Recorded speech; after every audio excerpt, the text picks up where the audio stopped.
Hello everyone, welcome to this lesson on advanced vocabulary in context for TOEFL reading. By the end of this lesson, you will be able to accurately identify the meanings of advanced vocabulary words in TOEFL reading passages. You'll achieve this by analyzing contextual clues, significantly improving your ability to answer vocabulary in context questions. Vocabulary in context questions are a key component of the TOEFL ITP reading section. They specifically test your ability to determine the meaning of a word or phrase based on how it is used in a particular passage. These questions typically ask, the word X in the passage is closest in meaning to. You will need to use the surrounding text, the context, to choose the correct synonym. This lesson is designed for B1 level learners. We will teach you effective strategies to identify word meanings, provide ample practice examples, and include a mini test with 5 vocabulary in context questions. Let's enhance your vocabulary skills and boost your TOEFL score. So, what are vocabulary in context questions? Definition. These questions ask you to select the synonym that best matches the meaning of a highlighted word or phrase in the passage, but crucially, based only on its context within that specific passage. Format. Questions typically provide 4 answer choices, A, B, C, D, which are synonyms or related words. For example, you might see, the word obscure in line 5 is closest in meaning to. Skills tested. These questions test your ability to understand word meanings through various context clues. These can include examples, contrasts with other ideas, or restatements of the meaning in nearby sentences. You also need the skill of eliminating incorrect synonyms that might be general definitions but don't fit the specific context. Frequency. Vocabulary and context questions are quite common, making up about 10 to 15% of TOEFL reading questions, typically appearing as 1 to 2 questions per passage. Why are these questions so important for your TOEFL score? Mastering vocabulary in context questions significantly improves your reading comprehension.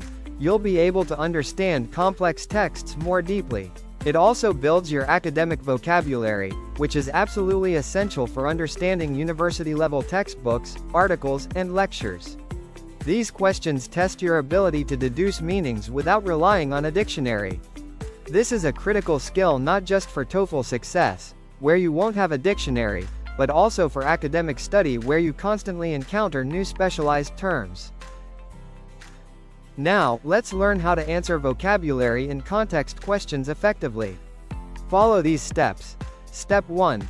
Locate the word. Find the highlighted word or phrase in the passage. If line numbers are provided, use them to quickly go to the exact location. Step 2. Analyze context clues. This is the most critical step. Read the sentence where the word is located very carefully. Also, read 1 to 2 sentences before and after it. Look for clues like, are there synonyms or definitions of the word given nearby? Are there examples that illustrate its meaning? Is there a contrast that clarifies what the word is not? Note the overall tone or topic to infer the word's meaning. Step 3. Eliminate incorrect answers.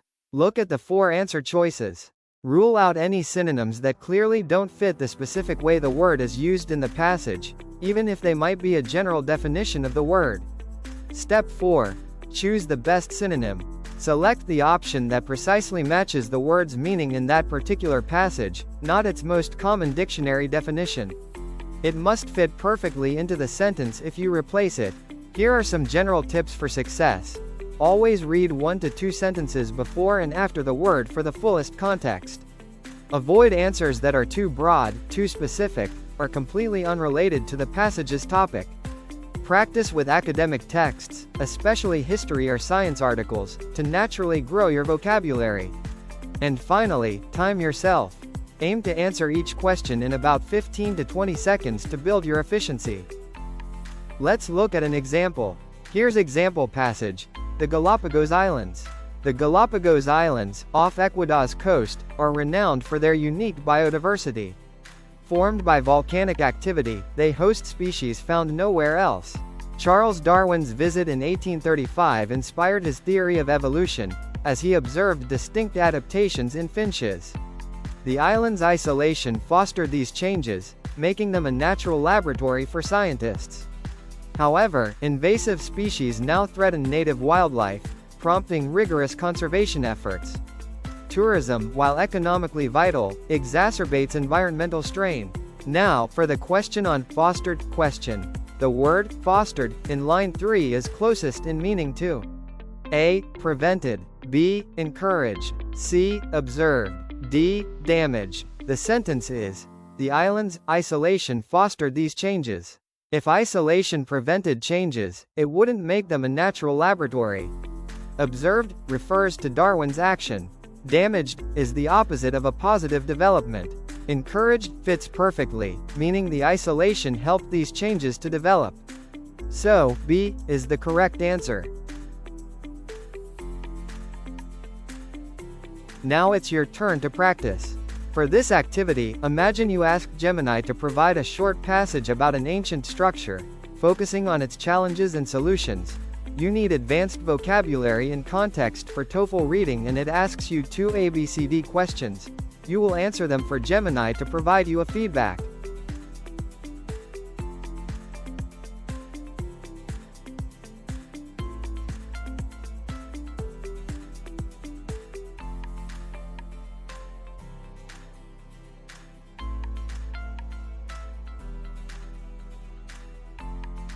Then, you answer the questions.